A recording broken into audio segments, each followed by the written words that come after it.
प्रिय शिक्षणार्थियों, एनआईएस के स्टूडियो में आप सभी का स्वागत है। मैं डॉक्टर रविकांत, सहायक प्राध्यापक, शिक्षा विद्यापीठ, दक्षिण बिहार केंद्रीय विश्वविद्यालय गया, आज विभिन्न संसाधन की पहचान एवं प्रयोग पर आप सभी के समक्ष चर्चा करने के लिए उपस्थित हूँ। आइए चर्चा शुरू करें। संसाधनों का अर्थ। विज्ञान शिक्षण के लिए विभिन्न शिक्षण संसाधनों की आवश्यकता रहती है। इन संसाधनों को अधिगम संसाधन या शिक्षण अधिगम संसाधन भी कहा जाता है। संसाधनों की परिभाषा। कोई भी वस्तु या पदार्थ जब उसकी उपयोगिता के कारण शिक्षण में प्रयोग किया जाता है तब वह शिक्षण अधिगम संसाधन बन जाता है। जिमरमैन ने इस संबंध में कहा है कि संसाधन होते नहीं हैं बल्कि बनाए जाते हैं। जैसे समाज के द्वारा बनाई गई कोई भी संस्था या व्यवस्था या कोई प्राकृतिक घटना संसाधन बन सकती है जब उससे किसी शिक्षण उद्देश्य की पूर्ति हो रही हो। इसका सामान्य अर्थ यह है, सामान्य प्रयोग की कोई भी वस्तु जिसका प्रयोग करके हम अपने शिक्षण उद्देश्य की पूर्ति कर सकते हैं वो हमारे लिए संसाधन बन जाएगी। जैसे कि अगर मान लीजिए आपके पास मोबाइल है, आप मोबाइल यूज़ करते हैं, जनरली सामान्यतः वो आप दूसरे लोगों से बात करने के लिए इस्तेमाल कर रहे हैं, प्रयोग कर रहे हैं। लेकिन अगर उसका प्रयोग आप अपने कक्षा में किसी भी विषय वस्तु को समझाने के लिए प्रयोग कर रहे हैं तो मोबाइल आपके लिए शिक्षण संसाधन बन जाता है। संसाधनों का महत्व। प्रसिद्ध चीनी कहावत है, मैंने सुना मैं भूल गया, मैंने देखा मुझे याद रहा, मैंने किया मैं समझ गया। इस कहावत के आधार पर कुछ व्यवहारिक जो हमारे पास निष्कर्ष निकले हैं उसमें ये कुछ रिसर्च भी रही हैं जिन्होंने ये बताया है कि इंद्रियों के आधार पर अधिगम का प्रतिशत कितना होता है। 10% स्थायी रहता है जो हम पढ़ते हैं, 20% स्थायी रहता है जो हम सुनते हैं, 30% स्थायी रहता है जो हम देखते हैं, 50% स्थायी रहता है जो हम सुनने के साथ देखते हैं या फिर करते हैं। इस तरह से शिक्षार्थियों आप देख सकते हैं कि हमारा जो अधिगम स्तर है हमारे इंद्रियों के साथ साथ बढ़ता चला जा रहा है। यानी कि जितनी अधिक इंद्रियों का प्रयोग हम करते चले जाएंगे उतना हमारा जो अधिगम है वो स्थायी होता चला जाएगा। जो हम पढ़ रहे हैं वो सिर्फ देख रहे हैं इसलिए हम उसको भूल जाते हैं, देखे हुए को हम भूल जा रहे हैं। जो हम सुन रहे हैं चूँकि हम उसको सुन रहे हैं और वो उसको आत्मसात कर रहे हैं, मस्तिष्क उसको विश्लेषित कर रहा है, इसलिए वो 20% हमारे दिमाग में स्थायी रहता है। हम जो देख रहे होते हैं चूँकि हम उसको वहाँ वास्तविक रूप में देख रहे होते हैं इसलिए हमारा मस्तिष्क उसको विश्लेषण करके 30% उसको स्थायी कर देता है। लेकिन अगर कोई भी चीज़ हम सुन भी रहे हैं साथ ही साथ हम देख भी रहे हैं या फिर हम उसको कर रहे हैं, वो हमारे मन मस्तिष्क में 50%, वो विषय वस्तु 50% स्थायी हो जाती है, क्योंकि यहाँ पर अंतिम 50% वाले बिंदु पर हमारी ज़्यादा जो शिक्षणेंद्रियाँ हैं यानी कि जो इंद्रियाँ हैं हमारी, हम उनका प्रयोग कर पा रहे हैं यहाँ पर। अब हम देखते हैं संसाधनों का महत्व क्या है। सबसे पहला जो महत्व है इनका, संसाधन शिक्षण को रुचिकर बनाते हैं। यानी कि अभी जो पारंपरिक रूप से हम लोग जिसको हम लोग सिर्फ व्याख्यान विधि कह रहे थे, व्याख्यान के माध्यम से हम लोग समझाने की कोशिश कर रहे थे, अब अगर हमने उसमें संसाधन का प्रयोग किया है, हमने किसी शिक्षण संसाधन का प्रयोग किया है तो अब हम सिर्फ बोल नहीं रहे हैं, हम सिर्फ शब्दों का प्रयोग नहीं कर रहे हैं, हम किसी वस्तु का भी प्रयोग कर रहे हैं, इसलिए ये स्वतः ही रुचिकर बन जाएगा। दूसरा महत्व है, संसाधन ज्ञान को स्थायी करते हैं। क्योंकि जैसा अभी मैंने आपसे कहा कि अभी शिक्षक कक्षा में सिर्फ बोल रहा था, यानी कि जो हमारे शिक्षार्थी हैं उनकी सिर्फ एक सुनने वाली इंद्री ही काम कर रही थी। अब हमने उनको कुछ दिखाना शुरू किया या हमने उसको कुछ कराना शुरू किया उन शिक्षार्थियों को, तो उनकी आँखों को, उनकी त्वचा को, यानी कि उनकी 2 से ज़्यादा इंद्रियों का प्रयोग हम कर रहे हैं, इसलिए वो ज्ञान जो है उनका स्थायी होने लगता है। क्योंकि इंद्रियों का प्रयोग क्या हो रहा है, हमारा अधिक हो रहा है। क्योंकि इंद्रियों को ये कहा जाता है कि ये शिक्षा के द्वार हैं, ये 5 इंद्रियां जो हैं हमारी शिक्षा के द्वार हैं। हम जो भी शिक्षा ग्रहण करते हैं अपने पूरे जीवन में वो इन इंद्रियों के माध्यम से ही करते हैं, इसलिए इन इंद्रियों को जितना ज़्यादा अधिक हम लोग इस्तेमाल करेंगे उतना हमारा शिक्षण स्थायी होगा। अगला महत्व है, शिक्षार्थी अप्रत्यक्ष से प्रत्यक्ष की ओर बढ़ते हैं। यानी कि अभी हम जो दिखा रहे हैं उनको कक्षा में वो अप्रत्यक्ष है, एक तरीके से हम उसका मॉडल या कुछ दिखा रहे हैं, हम उसके बारे में उनकी एक सामान्य अवधारणा का निर्माण करते हैं। और जब कभी हमको समय मिलता है, हमारे पास संसाधन है, हम उनको प्रत्यक्ष रूप से दिखाते हैं। यानी कि ये जो संसाधन है, ये जो एक शिक्षण सूत्र है अप्रत्यक्ष से प्रत्यक्ष की ओर, उसका पालन कर रहा है। यानी कि हम अप्रत्यक्ष वस्तु से, अप्रत्यक्ष कल्पना से हम प्रत्यक्ष की ओर बढ़ रहे हैं।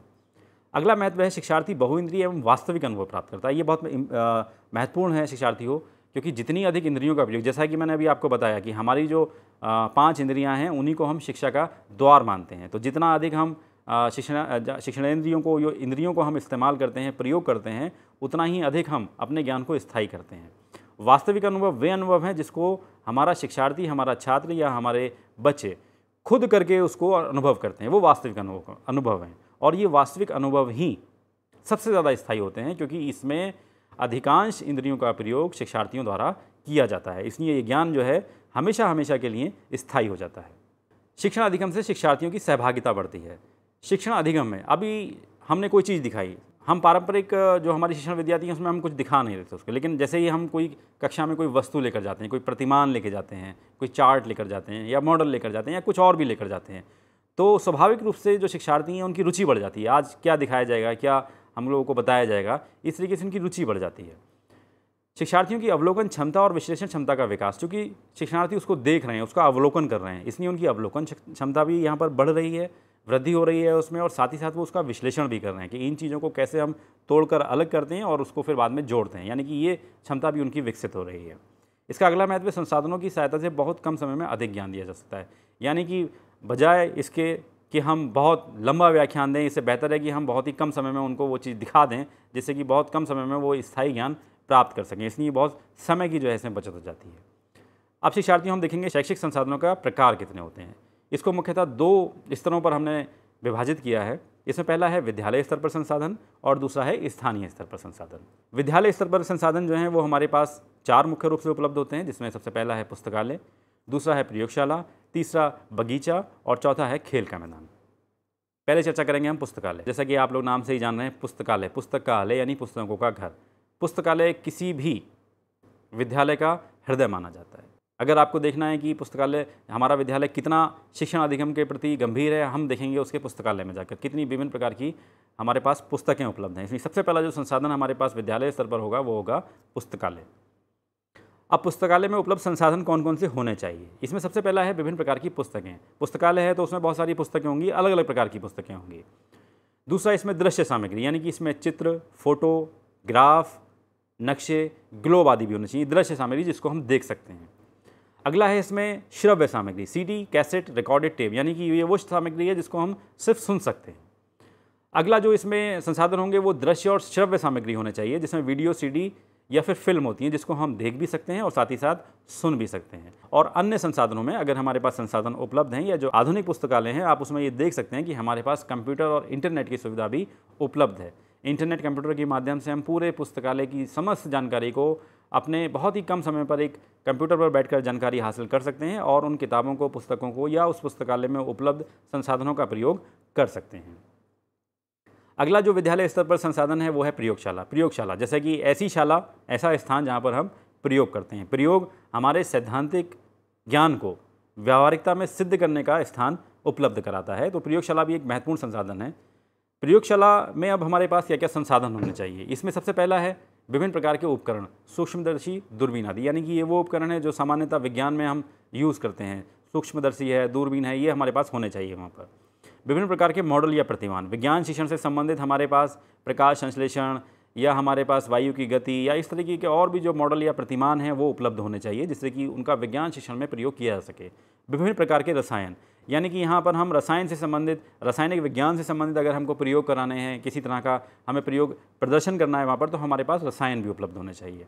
साथ ही साथ इसमें विभिन्न प्रकार के चित्र, शिक्षार्थी चित्र से यहाँ आशय है मेरा कि वो वैज्ञानिक प्रक्रियाएं जिसको हम चित्रों के माध्यम से दिखा सकते हैं, या जो हमारे बहुत ही महत्वपूर्ण वैज्ञानिक हैं, हम उनके चित्रों का प्रयोग इस प्रयोगशाला में करें, जिससे कहीं ना कहीं छात्र हमारे उनको देखते हैं और उनसे एक प्रोत्साहन प्राप्त करते हैं कि हम भी इस तरह से काम करें, हम विज्ञान के प्रति सम्मान प्रकट करें, विज्ञान में उनकी स्वाभाविक रुचि को उत्पन्न किया जा सके।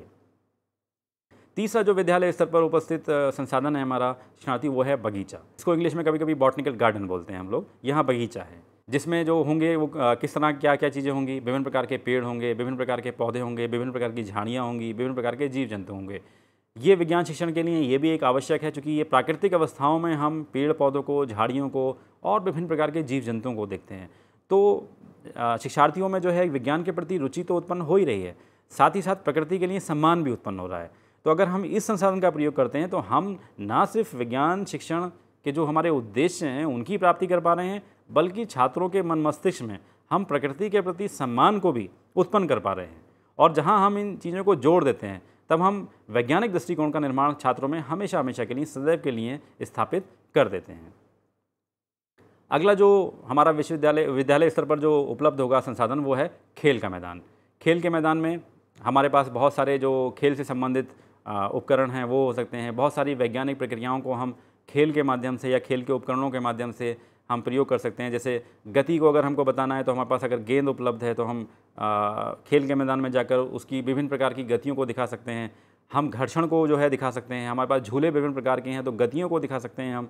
तो इस प्रकार से खेल का मैदान जो है वो भी हमारे लिए एक संसाधन के रूप में, विज्ञान शिक्षण के एक संसाधन के रूप में प्रयोग किया जा सकता है। अब हम बात करेंगे स्थानीय स्तर पर संसाधनों की, जो कि कुछ इस तरह से हैं: तारामंडल, वनस्पति संग्रह, जीवशाला, जलशाला, विज्ञान केंद्र, चिड़ियाघर। जो संसाधन हैं हमारे पास, इसमें जो हमारे पास तारामंडल है, तारामंडल का मतलब है ये एक वो स्थान होता है कि जहाँ पर हम दिन में ही सौर मंडल को देख सकते हैं। मतलब ऐसे उपकरण हमारे पास उपलब्ध होते हैं कि हम वहाँ पर छात्रों को ले जाकर आसानी से जो हमारे उपग्रह हैं, ग्रह हैं, गतियाँ, इस तरह का ज्ञान हम दे सकते हैं। तो अगर हमारे पास उपलब्ध है तारामंडल हमारे आसपास तो हम उसको संसाधन के रूप में प्रयोग कर सकते हैं। वनस्पति संग्रह, यानी कि ये वो संग्रह है कि जहाँ पर वनस्पति से संबंधित सारी चीज़ों को हम, जो पुरातात्विक हमारे पास पुराने, बहुत पुराने जो संग्रह हैं वो से लेकर हमारे पास आधुनिक संग्रह हैं, अगर वो उपलब्ध है हमारे पास तो हम वहाँ भी जा सकते हैं और विभिन्न प्रकार की वनस्पतियों से हमारे छात्रों का परिचय करा सकते हैं। जीवशाला, जीवशाला का मतलब है कि ये वो ऐसी शालाएँ हैं जहाँ विभिन्न प्रकार के जीव रखे जाते हैं, छोटे मोटे जीव रखे जाते हैं, और वहाँ पर जाकर हम जो उनके जीव की जो प्राकृतिक जो उनकी उपस्थिति है, जो उनका एक जीवन चक्र है, हम इसको वहाँ पर बच्चों को ले जाकर हम विज्ञान शिक्षण की जितनी भी चीज़ें हैं उनको समझा सकते हैं। विज्ञान में हमारे पास बहुत सारे ऐसे होते हैं जहाँ हम जीव जंतुओं की पूरे जीवन चक्र को देखते हैं, तो जीवशाला में हम वहाँ देख सकते हैं। जलशाला, ये जलशाला जल में पाए जाने वाले जीव जंतुओं के लिए विशेष रूप से बनाई जाती है, और ये बहुत एक छोटे से कांच के डिब्बे से लेकर एक बहुत बड़े जलशाला के रूप में भी हो सकती है। तो जल में पाए जाने वाले जितने भी जीव जंतु हैं, अगर उनका सहसंबंध, आपस में सहसंबंध, उनका जीवन चक्र अगर हमको बताना है तो हम उनको वहाँ ले जा सकते हैं। अगर ये हमारे पास स्थानीय स्तर पर उपलब्ध है तो इस जलशाला का प्रयोग भी हम एक विज्ञान संसाधन के रूप में कर सकते हैं। विज्ञान केंद्र, साथियों, लगभग हर जगह, हर ज़िले में, हर जनपद में एक विज्ञान केंद्र उपलब्ध होता है।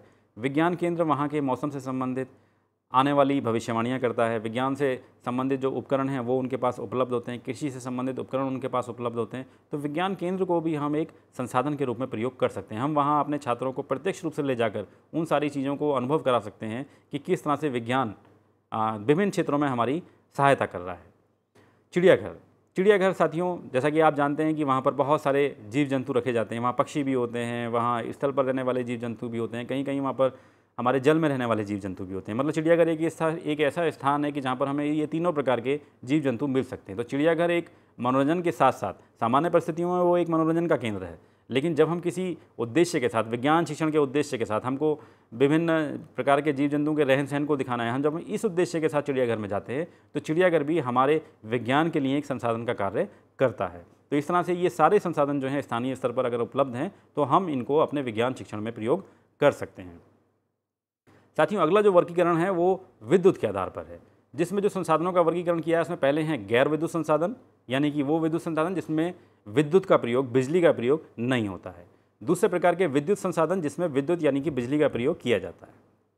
सबसे पहले बात करेंगे गैर विद्युत साधन में, जिसमें बिजली का प्रयोग नहीं किया जा रहा है। इसमें जो संसाधन है वो इस तरह से हैं।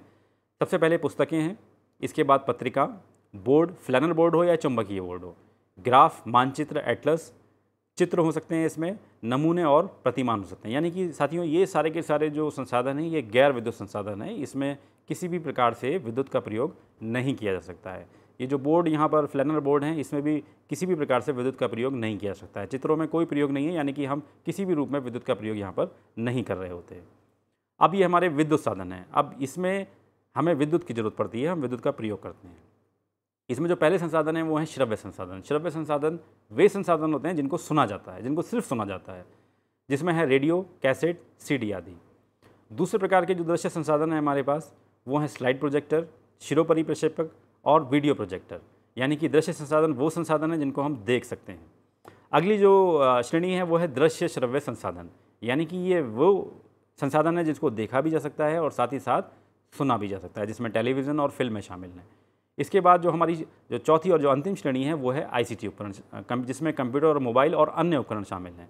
यानी कि ये सारे वो संसाधन हैं शिक्षार्थियों जिसमें विद्युत का प्रयोग किया जा रहा है, जिसमें कहीं ना कहीं हम वैज्ञानिक उपकरणों का प्रयोग कर रहे हैं। अंत में जो आईसीटी उपकरण है इसमें कंप्यूटर और मोबाइल का प्रयोग किया जा रहा है, जिससे कि हम अद्यतन जानकारी, विज्ञान के क्षेत्र में जो अद्यतन क्रांति हो रही हैं, जो चीज़ें बदल रही हैं, नए नए प्रयोग हो रहे हैं उनको हम इनके माध्यम से दिखा सकें उनको। अब सबसे बड़ी बात है कि संसाधन का चुनाव जो शिक्षक करेगा वो किन मापदंडों के आधार पर करेगा। तो वो मापदंड कुछ इस तरह से हैं, क्योंकि ये बहुत आवश्यक है कि जिस संसाधन का प्रयोग हम कर रहे हैं वो क्या हमारे शिक्षण उद्देश्यों की पूर्ति करने में सहायक है, क्या वो शिक्षण उद्देश्यों के अनुरूप है, क्या वो बच्चों की मानसिक क्षमताओं के अनुरूप है, क्या वो उपलब्ध है भी या नहीं है। तो हमें कुछ संसाधनों के मापदंड पहले से देखने होते हैं उनको चुनने से पूर्व। जो मानदंड इस तरह से हैं, जिसमें सबसे पहला है स्पष्टता, यानी कि जिस संसाधन का प्रयोग हम कर रहे हैं वो बिल्कुल स्पष्ट हो, उसमें किसी भी तरह की भ्रांति ना हो, उसमें किसी तरह की शंका ना हो, उसको देखते ही ये पता चल जाए कि ये विज्ञान का उपकरण है, हम कोई चीज़ दिखा रहे हैं तो वो विज्ञान से संबंधित हो। इसलिए सबसे पहला जो चीज़ है वो है स्पष्टता, देखते ही पता चल जाए कि ये विज्ञान शिक्षण के लिए प्रयोग किया जाने वाला संसाधन है। दूसरा है सरलता।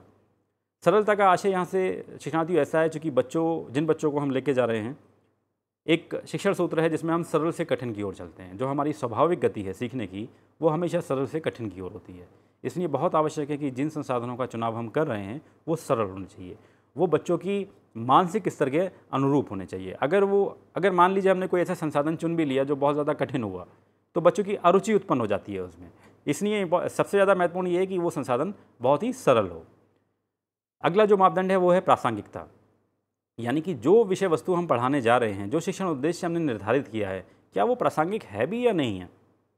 अगर मैं किसी आकाश से संबंधित कोई बात करना चाह रहा हूँ या मैं किसी प्रयोग से संबंधित बात करना चाह रहा हूँ, तो क्या जो मैं दिखाने जा रहा हूँ वो उसको प्रासंगिकता में है भी या नहीं है। उसको हम ऐसा ना हो कि हम शिक्षण उद्देश्य कुछ और हमने निर्धारित किया है और जो हम दिखाने जा रहे हैं उसको जो परिणाम है उसका दिखाने का वो कुछ और हो। अगर ऐसा होगा तो शिक्षण अधिगम वहाँ स्थान नहीं ले पाएगा, वो बाधित हो जाएगा। इसलिए यहाँ बहुत ज़्यादा इम्पॉर्टेंट है कि वो जो दिखाया जाने वाला संसाधन है वो हमारे शिक्षण उद्देश्यों के अनुरूप हो, उसके प्रासंगिकता को सिद्ध करता हो। अगला विशिष्टता है। ये भी साथियों उतना ही महत्वपूर्ण है कि जो शिक्षण संसाधन हम इस्तेमाल कर रहे हैं वो विशिष्ट हो, उसकी अपनी विशिष्टता हो, वो उस विशिष्ट शिक्षण उद्देश्य की पूर्ति कर रहा हो। अगर हमको बात करनी है किसी प्रयोग के बारे में, विज्ञान से संबंधित हमको प्रयोग करना है, मान लीजिएगा कि हमको किसी जीव जंतु की विकास क्रम को दिखाना है, उसकी जीवन क्रम को दिखाना है, तो उसकी विशेषता ये हो कि उस संसाधन में उसी का वर्णन हो, उसमें अन्य किसी जीव जंतु का वर्णन ना हो। इसलिए विशिष्टता जो है वो भी एक आवश्यक मानदंड है हमारे संसाधनों के चुनाव का। अगला है दर्शनीयता। दर्शनीयता का मतलब देखना, देख सकने की क्षमता। तो शिक्षणार्थियों ये ध्यान रखा जाए कि जो संसाधन हम चुन रहे हैं, जिस संसाधन का चुनाव हमने किया है, वो जो हम क्लास में दिखा रहे हैं, जो हम कक्षा में दिखा रहे हैं, वो दर्शनीय होना चाहिए। वो इतना छोटा ना हो कि पीछे की साइड बैठने वाले, पीछे की तरफ बैठने वाले जो हमारे शिक्षणार्थी हैं उनको दिखाई ना दे। वो इतना बड़ा भी ना हो कि वो कक्षा में आ ही ना सके। वो इतना सूक्ष्म ना हो कि किसी को भी दिखाई ना दे सके। इसलिए और दर्शनीयता के साथ एक बहुत अच्छी बात यह है कि आप उसका चुनाव इस तरह से करें कि वो सारे के सारे शिक्षणार्थियों को सरलता से दिखाई दे। अगला जो हमारा मापदंड है व्यावहारिकता, यानी कि वो संसाधन जो हो वो व्यवहारिक हो। वो कहीं ऐसा ना हो कि इतना ज़्यादा विशिष्ट हो जाए कि वो व्यावहारिकता में आ ही नहीं रहा है। यहाँ इसका एक और अर्थ ये निकाला जा सकता है कि जो वस्तुएं, जिन संसाधन का प्रयोग कर रहे हैं हम, या जो वस्तुएं हम उसमें दिखाने जा रहे हैं, उन वस्तुओं को उसी तरह दिखाया जाए, उसी रूप में दिखाया जाए जिस रूप में वो प्रकृति में उपलब्ध है।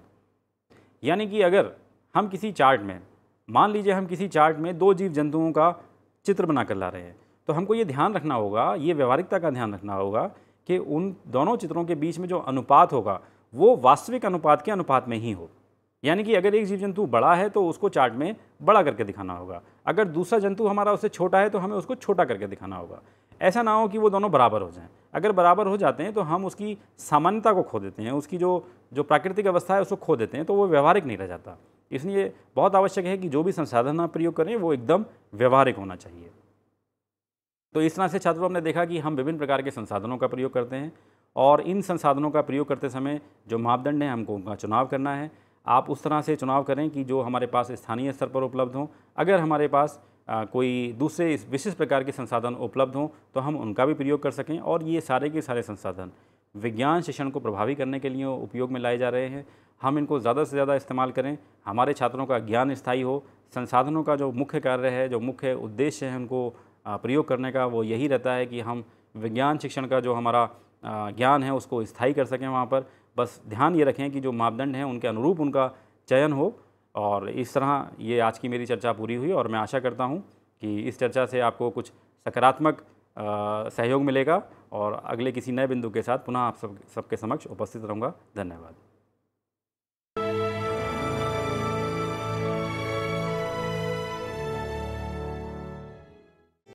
हिंदुस्तान के हर कोने में नौजवानों के पास प्रतिभा है, उन्हें अवसर चाहिए। NIOS देता रहा है युवाओं को अवसर आगे बढ़ने का। NIOS से पढ़ने वाले इन युवाओं ने किया है संस्थान को गौरवान्वित। दिव्यांगों ने बन के दिखाया है सबल और आत्मनिर्भर। NIOS के साथ आप भी जुड़िए NIOS के संग।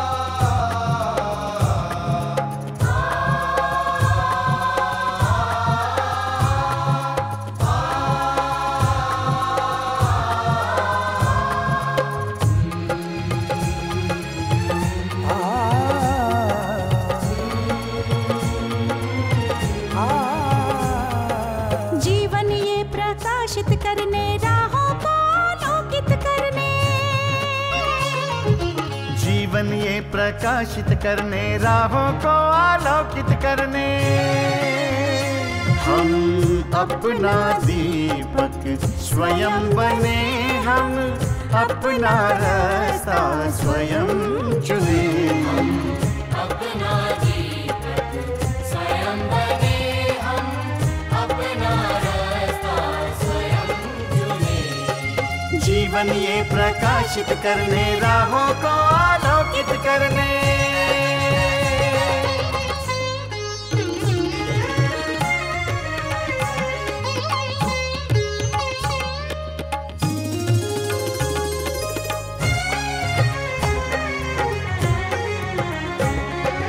धन साधन समय की सीमा से विद्यालय जो मुक्त हो, धन साधन समय की सीमा से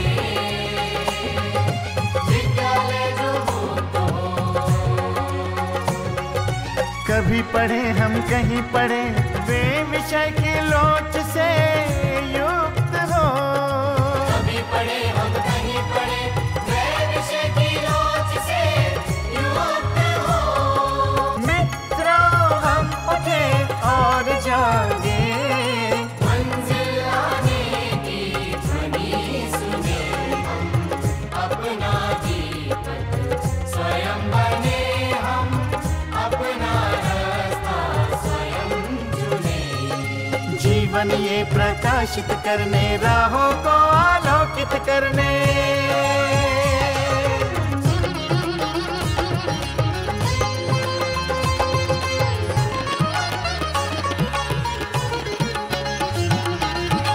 राष्ट्रीय मुक्त विद्यालय का है द्वार खुला सबकी खातिर। शिक्षा परीक्षा का बार ही क्यों मिलता फिर। शिक्षा परीक्षा का अवसर एक बार ही क्यों मिलता फिर। दुनिया में इसके केंद्र बहुत, कोई मन चाहा केंद्र चुने। हम अपना दीपक स्वयं बने, हम अपना रास्ता स्वयं चुने। कोई मन चाहा केंद्र चुने। स्वयं बने, हम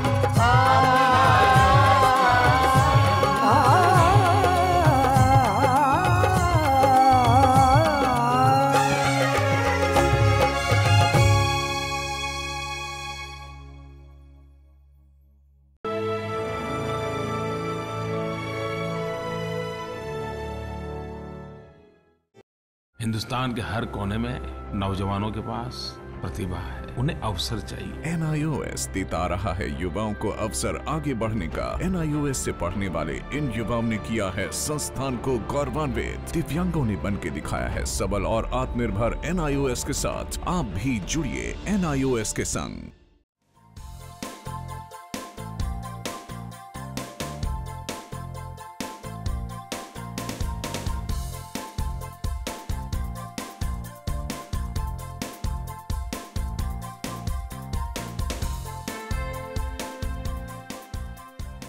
घर बैठे पाएं राष्ट्रीय मुक्त विद्यालय शिक्षा संस्थान यानी NIOS में एडमिशन, वो भी एकदम आसान तरीके से, जिससे शिक्षार्थियों को होगी समय और धन दोनों की बचत। NIOS से शिक्षा कभी भी कहीं भी। शिक्षार्थियों, क्या आप जानते हैं NIOS में एडमिशन लेने का सरल और सुगम तरीका, जिससे शिक्षार्थियों को ऑनलाइन प्रवेश लेने में सहूलियत मिलती है। NIOS में प्रवेश की प्रक्रिया पूर्णतया ऑनलाइन है। शिक्षार्थी घर बैठे इंटरनेट द्वारा प्रवेश के लिए सबसे पहले NIOS की वेबसाइट www.nios.ac.in पर लॉगिन करें। अपना ईमेल ID और पासवर्ड डालकर अपना पंजीकरण करें। पंजीकरण के बाद लॉगिन करने पर ऑनलाइन प्रवेश हेतु आवेदन पत्र खुलेगा। आवेदन पत्र को निर्देशानुसार भरें और प्रिंट आउट लें। इस प्रिंट आउट पर अपनी फोटो संलग्न करें।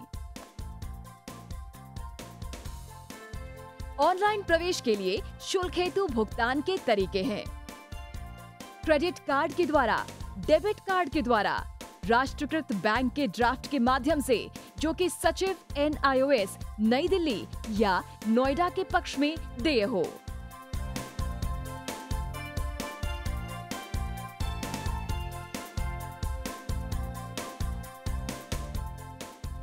भरे हुए आवेदन पत्र के साथ साथ डिमांड ड्राफ्ट और संलग्न किए जाने वाले दस्तावेज हैं जन्म रजिस्ट्रार के जिला कार्यालय से जारी जन्म प्रमाण पत्र की सत्यापित प्रति, जिसमें जन्म तिथि अंकित हो, पिछले विद्यालय से प्राप्त विद्यालय छोड़ने का प्रमाण पत्र जिसमें आवेदक की जन्म तिथि लिखी हो। प्रवेश फॉर्म का प्रिंट आउट NIOS के संबद्ध क्षेत्रीय केंद्रों पर 10 दिनों में पहुंच जाना चाहिए, अन्यथा उचित दस्तावेज न लगे होने पर आवेदन फॉर्म रद्द किया जा सकता है। प्रवेश प्रक्रिया की पुष्टि होने के बाद शिक्षार्थियों को परिचय पत्र व अध्ययन सामग्री डाक द्वारा तुरंत पहुंचाई जाती है। ऑनलाइन प्रवेश एक बहुत ही सुगम और सुविधाजनक प्रवेश प्रणाली है। Online on time for safe and secure admission.